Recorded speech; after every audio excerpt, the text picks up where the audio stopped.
prisonniers de la pornographie. Voilà le sujet de ce cours. Chacun a sa propre histoire et aujourd'hui, je vais vous raconter la mienne. Lorsque j'avais 8 ans, je me promenais tranquillement à la lisière d'une forêt lorsque soudain, j'ai vu un magazine par terre.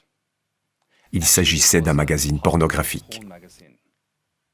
Vous imaginez ma surprise lorsque j'ai découvert ce qu'il contenait? Dans un premier temps, j'ai été écœuré et honteux, mais après j'ai ressenti de la fascination pour ces images. Un monde dont je ne connaissais rien s'ouvrait devant moi. Comme beaucoup d'enfants de ma génération, je n'avais pas reçu d'éducation sexuelle. On ne parlait de ce sujet ni à la maison, ni à l'école. Je découvrais donc un univers dont je ne savais absolument rien.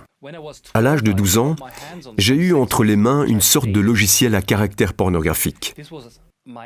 Cela a vraiment été mon entrée dans le monde de la pornographie. J'ai réalisé que j'étais un être sexuel, ce qui pour moi était traumatisant et difficile à saisir. J'étais embarrassé de ce qui m'arrivait et aussi rempli de honte, car je savais que ce que je regardais n'était pas compatible avec mes valeurs. J'ai fini par trouver comment me procurer du matériel pornographique gratuitement. La pornographie à la TV était omniprésente. Les magazines pornographiques abondaient. Je me suis également aventuré dans des magasins de vidéos. J'ai fait toutes sortes de choses en relation avec la pornographie. Mais j'avais toujours peur de me faire attraper par mes parents, mes frères ou des personnes que je connaissais. En fait, j'étais déjà dépendant, mais à l'époque, jamais je ne l'aurais admis, car je me disais que je pouvais arrêter à n'importe quel moment. Lorsque j'ai eu 14 ans, j'ai rencontré Dieu d'une manière profonde et personnelle, et j'ai pu lui parler de mes problèmes. J'ai compris que ce que je faisais attristait Dieu, et je lui ai demandé de l'aide afin de pouvoir m'éloigner de cela.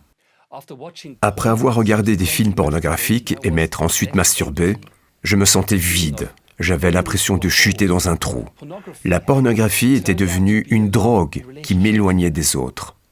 Vous aussi, peut-être avez-vous été dans cette situation. J'étais frustré, désespéré et j'avais perdu tout espoir de sortir de cette addiction.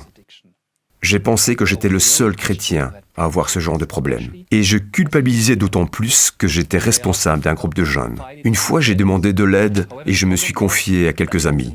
Mais malheureusement, ils ne m'ont plus jamais redemandé où j'en étais avec mon addiction. J'imagine qu'ils avaient sûrement le même problème avec la pornographie. Ce n'est que bien des années après que j'ai enfin trouvé le courage de leur demander s'ils m'avaient surpris. Mais ils ne m'avaient pas vu. Cela a pris des années pour que ce secret soit révélé. Lors de la prochaine session, je vous raconterai comment je me suis fait prendre, car cela a marqué le début de mon renoncement à cette addiction. Je serai heureux que vous soyez là encore la prochaine fois, lorsque nous parlerons de comment trouver une issue pour sortir de la pornographie.